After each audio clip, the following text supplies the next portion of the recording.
अस्सलामु अलैकुम दोस्तों, मेरा नाम है दिलशेर अख्तर और आप देख रहे हैं बैंकिंग विद RDS, जहां हम आपको बैंकिंग की हर बात आसान उर्दू में समझाते हैं।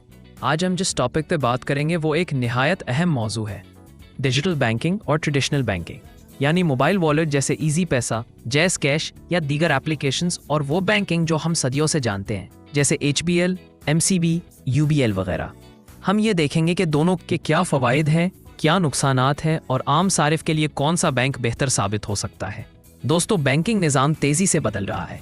पहले ज़माने में सिर्फ बैंक की ब्रांच में जाकर ही लेन देन मुमकिन था, फिर ATM मशीन आई।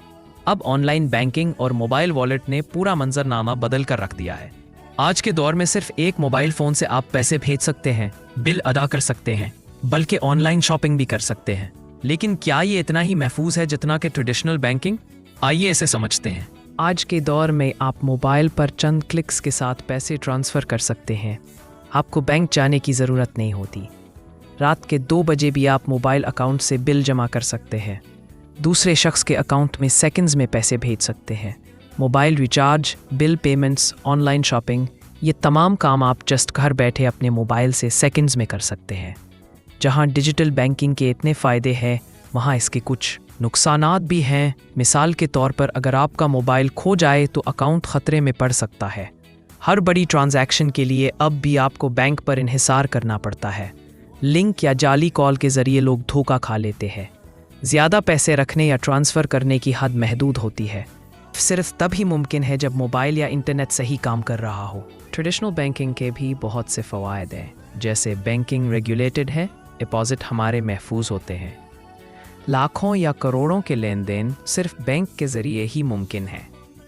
Home loan, car loan, business loan वगैरह हमें ट्रेडिशनल बैंकिंग के ज़रिए ही मुमकिन है। जहां ट्रेडिशनल बैंकिंग के फ़वाइद हैं, वहां कुछ नुकसानात भी हैं। जैसे बैंक जाने के लिए वक्त और मेहनत चाहिए। बैंक सिर्फ मखसूस दिन और वक्त पर ही खुलता है। बाज़ औकात एक ट्रांजैक्शन में दिन भी लग जाते हैं। हर छोटी चीज़ के लिए फॉर्म, दस्तखत और लंबा प्रोसेस होता है। याद रखें, अगर आप रोज़मर्रा की छोटी छोटी ट्रांजैक्शंस करते हैं, जैसे बिल जमा करवाना, मोबाइल रिचार्ज, ऑनलाइन ख़रीदारी वगैरह, तो डिजिटल वॉलेट आपके लिए बेहतरीन है। इसी तरह अगर आप बड़ी ट्रांजैक्शंस या लॉन्ग टर्म सेविंग चाहते हैं, तो ट्रेडिशनल बैंकिंग ज़्यादा महफूज और कारआमद है। बेहतर ये है कि दोनों को साथ साथ लेकर चलें। एक तरफ बैंक अकाउंट आपकी बड़ी रकम को महफूज रखे और दूसरी तरफ डिजिटल वॉलेट छोटे रोज़मर्रा अखराजात के लिए सहूलत दे।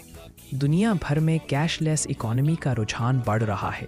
पाकिस्तान में भी स्टेट बैंक नए रेगुलेशंस ला रहा है ताकि मोबाइल वॉलेट्स मज़ीद महफूज और आम हो।